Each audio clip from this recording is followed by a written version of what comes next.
Assalamualaikum warahmatullahi wabarakatuh. Alhamdulillahirrabbilalamin. Wassalatu wassalamu ala ashrafil anbiya wal mursalin wa ala alihim wa sahbihim ajmain. Amma ba'du. Pertama-tama, marilah kita panjatkan puja dan puji syukur kehadirat Allah Subhanahu wa taala karena pada kesempatan ini kita masih diberikan kesempatan untuk mempresentasikan makalah terkait dengan kredibilitas pada penelitian tindakan kelas dan validasi data pada penelitian tindakan kelas. Salawat serta salam selalu kita curahkan ke baginda Rasulullah Sallallahu Alaihi Wasallam dengan ucapan Allahumma shalli ala Sayyidina Muhammad wa ala ali Sayyidina Muhammad. Yang sama-sama kita hormati ibu dosen dan teman-temanku sekalian yang saya banggakan. Baik, di presentasi kali ini kami dari kelompok 7 terdiri dari saya sendiri, Hatta Utawan, kemudian Ahmad Rosidi dan saudari Nur Aini. Kami akan membahas beberapa menit ke depan terkait dengan materi kelompok 7 yaitu kredibilitas pada penelitian tindakan kelas dan validasi data pada penelitian tindakan kelas. Baik, untuk pemateri pertama saya sendiri dan pemateri kedua saudara saya Ahmad Rosidi dan pemateri terakhir dari saudari kami Nur Aini. Baik, agar lebih barokahnya presentasi kali ini, mari kita buka dengan sama-sama melapaskan al-basmalah. Bismillahirrahmanirrahim. Baik, pertama, kredibilitas sebuah penelitian, di mana kredibilitas ini adalah suatu keadaan atau kondisi yang dapat dipercaya dan bisa dipertanggungjawabkan sebagaimana mestinya.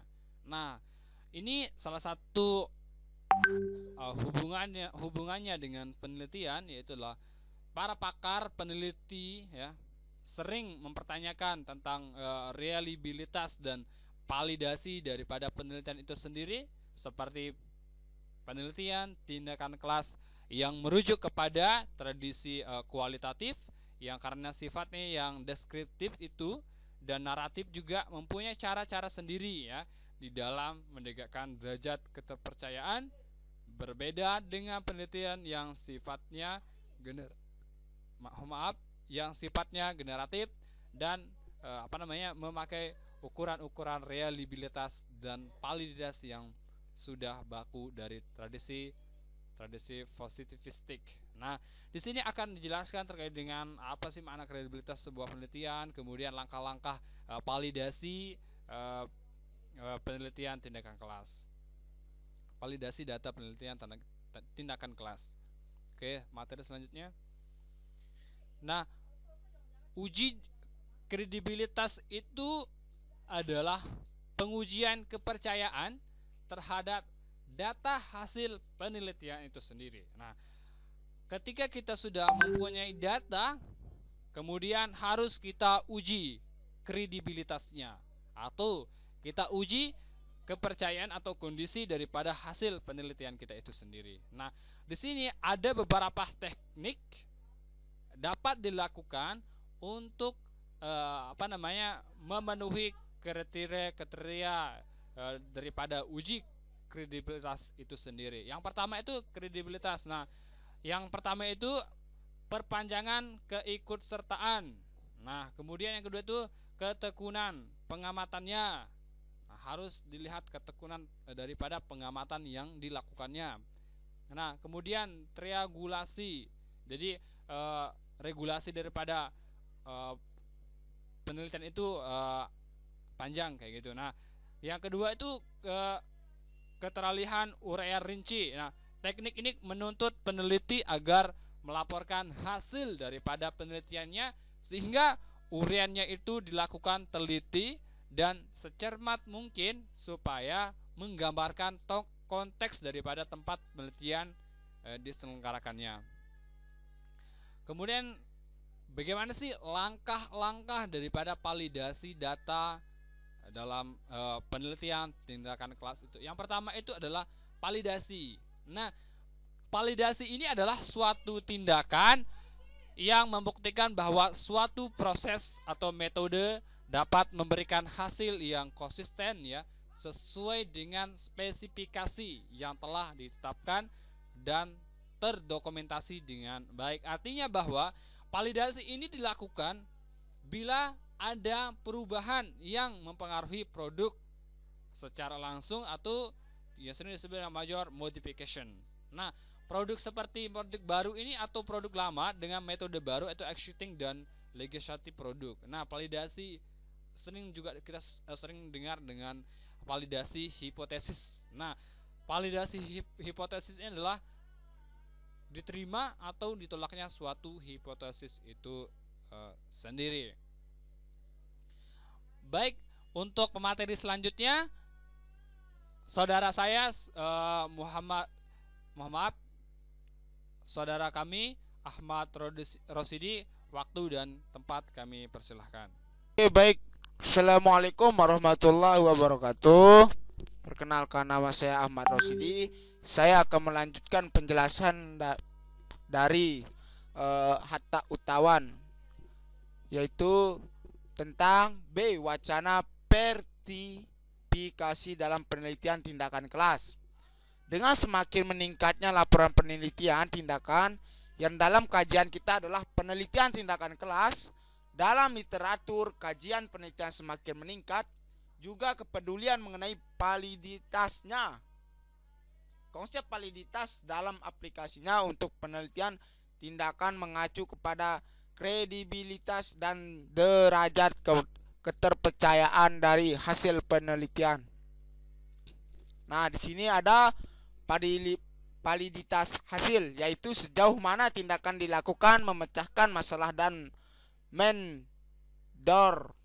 dilakukan penelitian tindakan.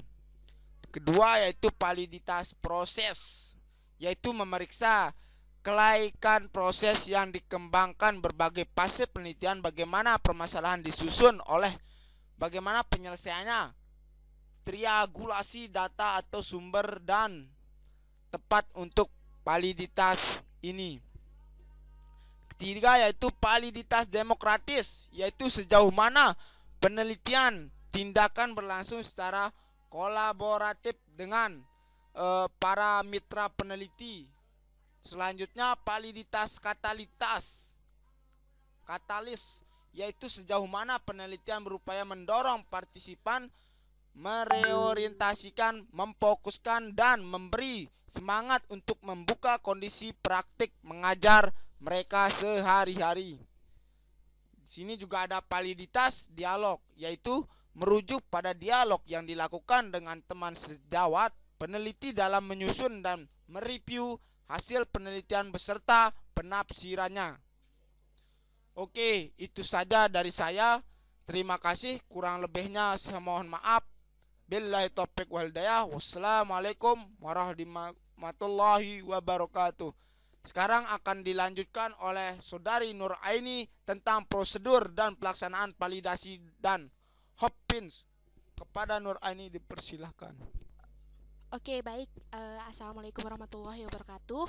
Perkenalkan, nama saya Nur Aini. Saya akan melanjutkan presentasi dari saudara saya Yosi. Langsung saja. Di sini saya akan menjelaskan tentang prosedur dan pelaksanaan validasi dari Hopkins.